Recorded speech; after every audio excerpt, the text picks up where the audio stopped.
امام دین ہوتا یہ ہے، میں نے آپ سے کہا نا کہ ہڈیوں کی بیماری کب شروع ہوتی ہے، اسے ہم کہتے ہیں آسٹیوپروسس، ہڈیوں کا بھربھرا پن۔ اچھا، یعنی آپ یہ کہیں کہ ہڈیوں میں سوراخ ہو گئے ہیں، اس لیے ہم کہتے ہیں کہ 50 سال کی عمر کے بعد 50% خواتین میں نئی ہڈیاں ڈلوا لینی چاہیے۔ نئی ہڈیاں نہیں، ان میں ہارمونز کی کمی کی وجہ سے ہڈیاں کمزور ہو جاتی ہیں، کیونکہ جو اللہ نے ایک نظام رکھا ہوا ہے، ہر مہینے کا ایک خواتین کے اندر نظام ہوتا ہے، جب وہ ختم ہو جاتا ہے 50 سال کی عمر کے بعد یا جس عمر میں وہ ختم ہوتا ہے، تو وہ جو ہارمونز ہوتے ہیں، ان ہارمونز کے امبیلنس کی وجہ سے ان کا توازن صحیح نہیں رہتا، پھر ہڈیاں کمزور ہونا شروع ہو جاتی ہیں، اور اگر ان پر نگاہ نہ رکھی جائے تو پھر کیا ہوتا ہے کہ کولے کی ہڈی، ریڑھ کی ہڈی اور یہ جو کلائی کی ہڈی ہے، ان کے اندر پرابلم ہو سکتا ہے، ان میں فریکچر ہو سکتا ہے، یہ ہڈیاں ٹوٹ سکتی ہیں، اور انسان بعض اوقات اگر پراپر علاج نہ کیا جائے تو ساری زندگی کے لیے ناکارہ ہو سکتا ہے اور خدا نخواستہ بستر پہ جا سکتا ہے۔ اچھا جی، کبھی کبھی مجھ کو یہ جو ہوتی ہے، یہ والی ہڈی جو ہے، جی، اس میں درد ہوتا ہے، اچھا، تو وہ درد بھی علامت ہے مجھے یہ اس طرف لے جا رہی ہے کہ یہ میرے یہ جو ہڈی ہے یہ کمزوری ہو رہی ہے مجھے؟ دیکھنا چاہیے، لیکن اب یہ آپ جوڑ کی بات کرتے ہیں جوڑ نا، کی جوڑ جوڑ اور ہوتا ہے، اچھا، جوڑوں کی بیماری اور ہوتی ہے، اور ہڈیوں کا بھربھرا پن یہ بیماری اور ہوتی ہے۔ اچھا، ہمیں یہ معلوم کرنا چاہیے کہ جو لوگ ہمارے پاس آئے ہیں، مریض جو آئے، ہم مریض نہیں کہتے، ایک انسان چلتا پھرتا ہمارے پاس آئے اور ہم اسے مریض کا لیبل لگا کے ساری زندگی کے لیے ناکارہ کر دیں، کیا اچھی بات کی ہے آپ۔ یہ ہمیں کہنا نہیں چاہیے۔ ہاں جی، جوڑوں کا درد ہے، آپ اپنی نگہداشت کریں، اپنی خوراک میں احتیاط کریں، آپ سیر کریں، اپنی ایکسرسائز کریں، تو آپ کی ہڈیوں میں طاقت آئے گی، تو پھر آپ کہاں سے مریض ہوئے؟ تو میں تو مریض کا لفظ استعمال ہی نہیں کرتا ان لوگوں کے لیے۔ جب اگر خدا نخواستہ جوڑ میں کہیں درد ہوتا ہے، وہ اور بیماری ہے، اچھا ٹھیک ہے۔ ہڈیوں کا بھربھرا پن، اس کے اندر عام طور پہ علامت کوئی نہیں ہوتی، اچھا یہ بات ذہن میں رکھیں، اچھا جی، اچھا، اور پتہ اس وقت چلتا ہے جب ہڈی خدا نخواستہ ٹوٹ جاتی ہے، کریچ ہو جاتی ہے۔ تو اس کی وجہ سے جو درد ہوتا ہے نا، پھر لوگ ہمارے پاس آتے ہیں۔ اچھا اچھا اچھا، تو اس لیے ہڈیوں کی کمزوری کو کبھی بھی نظر انداز نہ کریں۔ جب عمر 50 سال ہو جائے تو اس کے بعد پھر ڈاکٹرز کے پاس جانا شروع کر دیں، اپنی خوراک میں بہتری لے کے آئیں، وہ خوراک استعمال کریں جن میں کیلشیم ہوتا ہے، مثال کے طور پر۔ دودھ کا استعمال کریں، اچھا دہی کا استعمال کریں، اچھا پنیر کا استعمال کریں، اچھا، ٹھیک ہے۔ پھر آپ کی خوراک کے اندر مرغ ہونا چاہیے، آپ کی خوراک کے اندر دیسی انڈا ہونا چاہیے، جو گھروں کے اندر آپ لوگ مرغیاں پالتے ہیں، ان کے جو انڈے ہوتے ہیں، ہاں جی، کم از کم 1 یا 2 انڈے ابال کے تو کھا سکتے ہیں نا۔ دیکھیں جی، میں جھوٹ نہیں بولتا، ہم نے مرغی پالی نہیں ہوئی ہے، لیکن ہمارے گھر انڈے ہوتے ہیں، وہ پتہ نہیں کس کی مرغیاں ہیں، وہ آ کے انڈا دے جاتی ہیں۔ اچھا، تو میں نے آپ کی بھابھی سے کہا تھا کہ پتہ کر، تو وہ کہیں گی کوئی ہم تھوڑی اٹھا کے لاتے ہیں، تو مرغی ہمارے گھر دے جاتی ہے۔ اچھا، پھر وہ آپ لوگ رکھ لیتے ہیں ان انڈوں کو؟ جی وہ رکھ لیتی ہے نا جی۔ اچھا، ہاں جی، ہاں بری جی، بات نہیں؟ بری بات تو ہے، مگر وہ کہتی ہے کہ دیسی انڈے کا ذائقہ بڑا اچھا ہوتا دیسی انڈے کا ذائقہ تو ہے، لیکن جو مرغی آتی ہے معلوم تو کریں ہمسائی کی مرغی ہے، کس کی مرغی ہے ہے۔ ہاں جی، جو ہاں آپ جی، کے آ کے انڈے دیتی ہے۔ بہتر ہے آپ اس مرغی کو خرید لیں۔ یہ بھی اچھی بات ہے، یہ آئیڈیا آپ نے بالکل اچھا نہیں دیا۔ نہیں دیا؟ نہیں، کیوں؟ دیکھیں جی، پیسے دے کے اگر انڈا لینا ہے تو میں بازار سے جا کے لے کے آ سکتا ہوں۔ امام نہیں، بری بات نہیں ہے یار کہ اگلے کی مرغی کے انڈے فری آپ کھا رہے ہیں۔ نہیں تو ڈاکٹر صاحب، میں اس کو کارڈ بھیجتا ہوں کہ انوائٹ کرتا ہوں مرغی کو کہ تم ہمارے گھر آؤ۔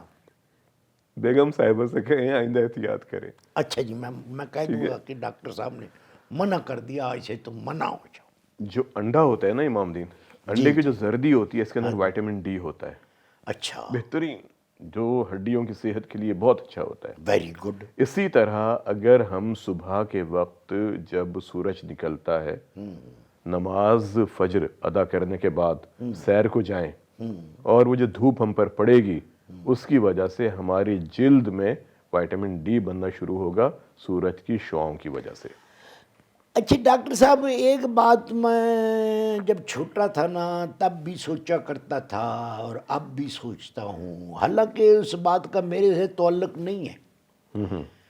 بات میں یہ سوچا کرتا تھا کہ دھوپ میں بیٹھنے سے بندہ ہو یا جنانی ہو، اچھا، رنگ کالا ہو جاتا ہے۔ تو ہو جائے، کوئی بات نہیں، اچھا بالکل ہو جاتا ہے۔ اچھا، وہ سورج کی شعائیں پڑتی ہیں نا، ہاں جی، تو ان شعاؤں کی وجہ سے بعض اوقات ہمارا جسم ڈارک ہو جاتا ہے، سمیلا سا رنگ بالکل ہو جاتا ہے۔ ہاں جی، تو اس کا علاج کیا ہے؟ اس کا علاج یہ کہ تو نہ بیٹھے دھوپ میں جا کے۔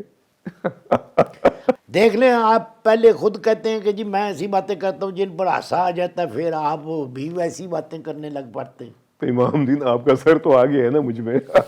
اچھا جی، چلیں ٹھیک ہے، تو وہ پھر یہی ہے کہ نہ دھوپ میں بیٹھا جائے بالکل، اگر اور رنگ کیا۔ کا اتنا ہے۔ اور اگر دھوپ میں بیٹھنا ہے ہاں تو جی۔ پھر آپ سورج کی طرف منہ کر کے نہ بیٹھیں، اچھا ٹھیک ہے، منہ اس طرف کر لیں، اچھا اور کوئی تاکہ سورج کی شعائیں بھی پڑتی رہیں اچھا اور رنگ بھی کالا نہ ہو آپ کا۔ اچھا اچھا ڈاکٹر صاحب، تو یہ اگر جس طرح آپ نے فرمایا ہے کہ جی سورج کی طرف ہم منہ نہ کریں، جی، کانڈ کر کے بیٹھ جائیں سورج کی طرف۔ پیٹ کر کے بیٹھ جائیں۔ ہاں جی ہاں جی ہاں جی، تو کیا ایسا بھی ہو سکتا ہے کہ ہم جو ہڈیاں ہیں ہماری، جی، ان کو مضبوط کرنے کے لیے دستانے پہن؟ امام دین دستانوں کی تو بات نہیں، دیکھیں صبح کے وقت اگر آپ آدھا گھنٹہ 1 گھنٹہ سورج میں بیٹھ جاتے ہیں، ہاں جی، وہ انسان کے لیے فائدہ مند ہوتا ہے، اچھا بہت فائدہ مند ہوتا ہے۔ وہ سورج کی شعائیں انسان کی زندگی کو اتنا فائدہ پہنچاتی ہیں، صحت کو اتنا فائدہ پہنچاتی ہیں کہ آپ کے تصور میں نہیں، جس کو ہم نے آج مکمل طور پر اگنور کر دیا ہے۔ اچھا، بڑے بڑے گھر ہیں، ہاں جی شہروں کے اندر بنے ہوئے ہیں، ہاں جی ہاں جی، کروڑوں روپے مالیت کے گھر بنتے ہیں، اور لوگ 24 گھنٹے گھروں کے اندر بند رہتے ہیں۔ کمروں میں بیٹھے رہتے ہیں، گرمیوں میں اے سی چلا لیتے۔ اچھا، میں نے ایک اور اے سی دیکھ لیا، جی، وہ گرمی پیدا کر دیتا، یعنی اے سی سے نہیں نکلتے۔ اے سی کا مطلب ہوتا ہے ایئر کنڈیشننگ، ہاں جی ہاں جی ٹھیک ہے نا، یعنی ایئر کو ماحول کے مطابق ڈھالنا، ہاں جی بہتر کرنا۔ ہاں جی ہاں جی، اگر گرمی ہے ہاں تو ہوا کو ٹھنڈا کرنا، ہاں اور اگر سردی ہے تو ہوا کو گرم کرنا، ہاں جی ہاں اسے جی کہتے ہیں ایئر کنڈیشننگ، ہاں جی ہاں جی، تو ٹھیک ہے۔ وہ اور وہ جو آپ نے ڈبہ لگایا ہوتا ہے نا، ہاں جی جو ہاں ایئر کنڈیشننگ کرتا ہے، ہاں جی، اسے کہتے ہیں ایئر کنڈیشنر۔ جیسے ڈپٹی کمشنر اچھا، تو ایئر کنڈیشنر، ٹھیک ہے۔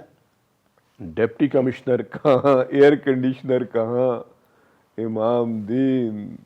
نہیں، میں نے تو کہا کہ ملتے جلتے لفظ ہیں، میں بول لوں ذرا۔ چلیں، اچھا تو بات یہ ہو رہی تھی کہ اگر ہم نے اپنے آپ کو بیماریوں سے بچانا ہے تو ہمیں جانا پڑے گا پیچھے کی طرف، جب لوگ چھتوں پہ سوتے تھے، لوگ صحن میں سوتے تھے۔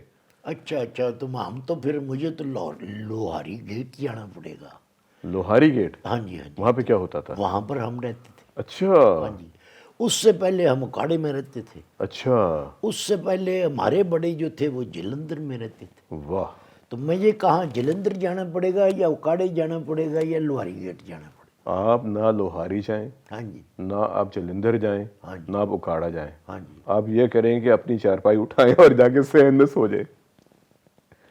سب سے بہتر طریقہ یہ ہے، اچھا جی، تاکہ جب صبح کو سورج کی پہلی کرن ہاں جی آپ کی آنکھوں پہ پڑے، ہاں جب آپ جی سو رہے ہوں، ہاں جی تو ایک ہارمون پیدا ہوگا، ایک کیمیکل پیدا ہوگا جو سارے دن کے لیے آپ کو تیار کرے گا، آپ کے جسم کو تیار کرے گا۔ اچھا، اتنی اہمیت ہے، لیکن ہم لوگوں نے قدرت کے اتنے بڑے تحفے کو بہت معمولی سمجھا، ہم نے نظر انداز کر دیا، اور پھر وہ کیمیکل پیدا ہوا، اور اس کے علاوہ پھر سورج کی شعائیں۔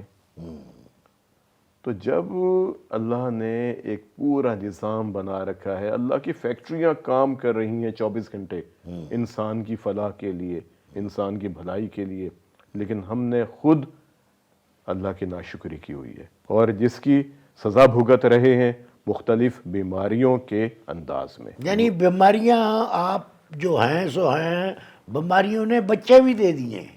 ایک سے بڑھ کے ایک نئی بیماری، ایسی ایسی بیماریاں امام دین جو ہم نے کبھی نہ سنی تھی نہ پڑھی تھیں، ہاں جی ہاں جی لیکن اب روزانہ ہم ایک نئی بیماری کے بارے میں پڑھتے ہیں، اور یہ صرف اس وجہ سے کہ ہمارا ماحول کیسا ہے، ہماری خوراک کیسی ہے، ہماری زندگی کے شب و روز کیسے ہوتے ہیں، ہم راتوں کو جاگتے ہیں، ہم دن میں سوتے ہیں، سیل فون ہمارے پاس ہے، کمپیوٹر ہمارے پاس ہے، دوسری تمام گیجٹس ہمارے پاس ہیں، ضرور ہمارے پاس ہونی چاہیے، لیکن ان کے جو نقصانات ہیں وہ بھی ہمیں ذہن میں رکھنا چاہیے۔